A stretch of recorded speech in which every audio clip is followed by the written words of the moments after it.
Sejam vocês abençoados pelo Senhor que fez os céus e a terra.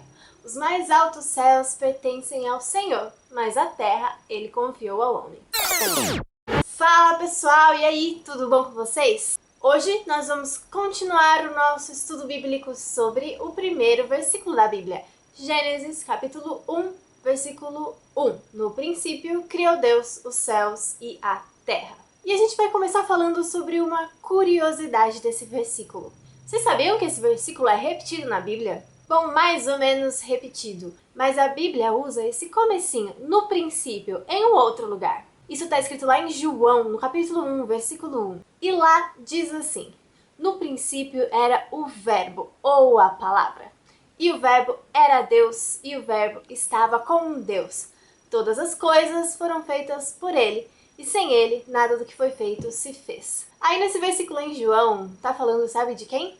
Está falando de Jesus. Ou seja, é mais uma coisa que aconteceu no princípio. Então, quando a gente estuda o primeiro versículo de Gênesis, a gente tem que lembrar que ele tem, na verdade, um paralelo. Outra coisa também aconteceu no princípio de todas as coisas. Ali em João, a gente tem uma revelação que antes não existia, que é que Jesus estava junto com Deus durante toda a criação. Jesus era o verbo ativo da criação. Quando Deus criou os céus e a terra, no princípio Deus criou os céus e a terra. E no princípio, Jesus estava com Deus, e Jesus era Deus. Todas as coisas foram feitas por ele e por intermédio dele. Lá em Colossenses, nós vamos ver que Jesus é o primogênito de toda a criação. E nele foram criadas todas as coisas, nos céus e na terra, as visíveis e as invisíveis. E hoje eu vou chamar a atenção de vocês para uma palavrinha nesse versículo: céus. O que é o céu para você?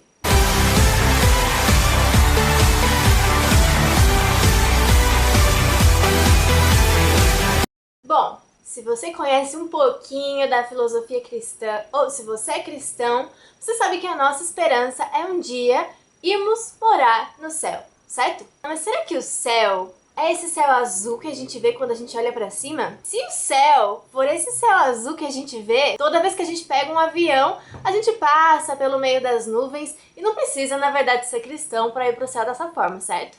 Bom, mas e se o céu for um pouco mais distante? Se o céu estiver junto com os planetas, lá no espaço sideral? Nesse caso, ao invés de precisar de Jesus, a gente precisaria todos investirmos em foguete, certo? Dá pra ver que o céu bíblico não é isso, certo? Na verdade, a Bíblia fala da existência de, no mínimo, 3 céus. Vocês sabiam? Lá em 2 Coríntios, Paulo diz que conheceu um homem. Na verdade, muitos estudiosos acreditam que ele falava de si mesmo ali.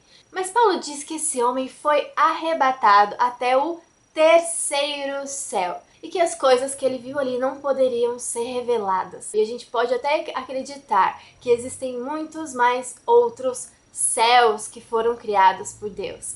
Então lá em Gênesis, os céus que Deus havia criado engloba todas as coisas. Na verdade, a gente vai ver que esse céu físico e material, ele foi criado depois. A nossa atmosfera, ou até mesmo todo o universo com o Sol, com as estrelas, com todos os planetas. Esse é o firmamento.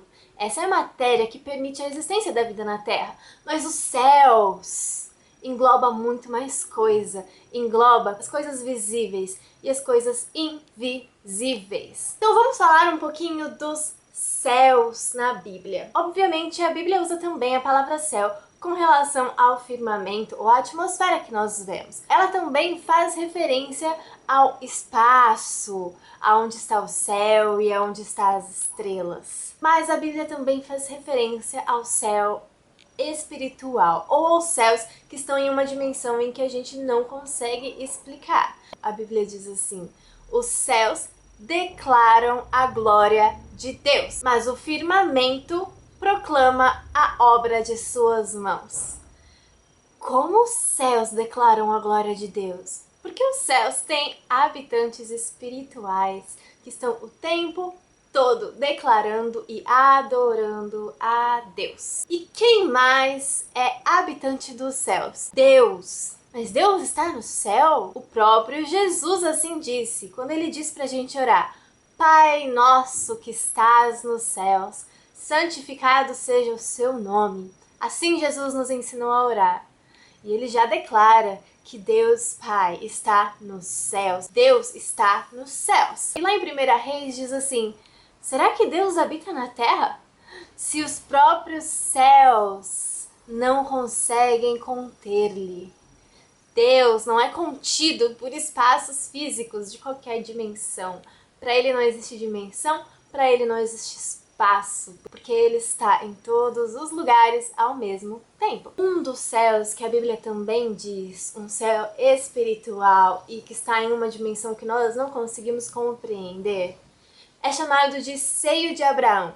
Quando Jesus está explicando para nós a parábola de Lázaro e do rico, ele diz que os dois morreram, mas um morreu salvo, Lázaro, que era pobre, e o rico morreu sem a salvação. E eles foram levados a lugares diferentes. Um deles, Lázaro, foi levado ao lugar de descanso, chamado seio de Abraão, para onde vão as almas que morrem em Cristo. E o outro, rico, foi levado a um lugar de tormento. Ou seja, Jesus está ali mostrando claramente que quando morre um ser humano, já há uma divisão clara daqueles que são salvos e daqueles que não são salvos. Os salvos vão para uma dimensão dos céus, um lugar de descanso, enquanto eles aguardam a volta de Cristo.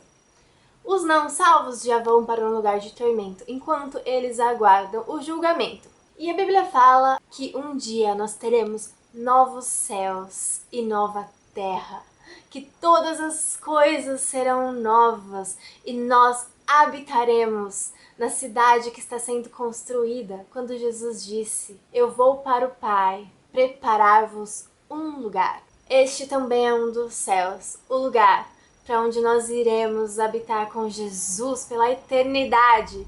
Após a volta de Cristo, todos nós reinaremos com Ele e viveremos com Ele para todos sempre. Um versículo que eu gosto muito diz assim, que a nossa cidadania é dos céus. Na realidade, nós estamos emprestados aqui na Terra, mas nós somos cidadãos dos céus e, portanto, nós devemos nos comportar como tal.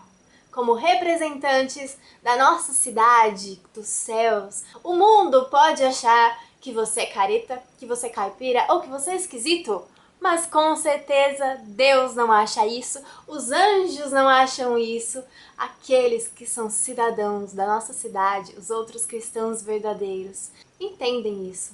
Vamos viver como cidadãos dos céus, nos moldando aos padrões dos céus e não aos padrões da sociedade de hoje. É assim que se vive como cristão. E para terminar, eu gostaria de fazer uma pequena comparação com vocês. A nossa esperança é realmente um dia morar no céu com Cristo.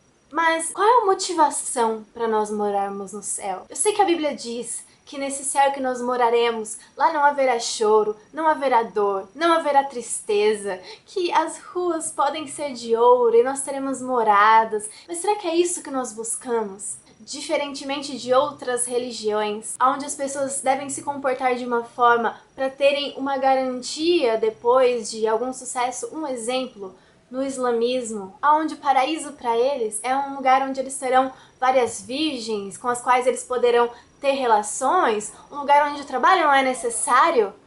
É essa a nossa motivação para ir morar no céu? Claro que não! A nossa motivação para ir para os céus é simplesmente poder estar perto de Cristo. E é exatamente o que Cristo queria também quando ele veio aqui. Ele disse que ele estava indo preparar um lugar para que onde ele estivesse, nós estivéssemos também. Cristo quer estar perto de nós. E a nossa motivação para a eternidade é essa. É estar com Cristo o tempo todo. Não pode existir outra motivação para você querer a vida eterna. Tem que ser de poder estar com Deus. Fazer nada, ficar em um lugar com asinhas voando, esse não é o ideal de céu. Lá nós estaremos cantando e adorando e abraçando a Deus o tempo todo. 100% da nossa motivação tem que ser estar com Ele. Assim como Zaqueu, quando conheceu a Cristo, abriu mão de tudo que ele tinha. Assim como Maria, que pegou aquele perfume caríssimo e derramou e se ajoelhou nos pés de Jesus. Assim como a mulher de fluxo de sangue falou, eu posso morrer aqui, eu posso ser pisoteada, mas eu preciso estar mais perto do Messias. A nossa motivação para ir para o céu é porque os céus é a morada do nosso Rei. Aquele que é o amado das nossas almas, e a nossa alma anseia a cada dia estar mais perto dele. Bom, pessoal, eu espero que vocês tenham gostado desse vídeo. Se você gostou, dá o seu joinha, comenta aqui nos comentários pra gente saber, assiste os outros vídeos pra você conseguir entender toda a linha de raciocínio e tudo que a gente estudou até agora. Se inscreve aqui no nosso canal e até a próxima. Tchau, tchau!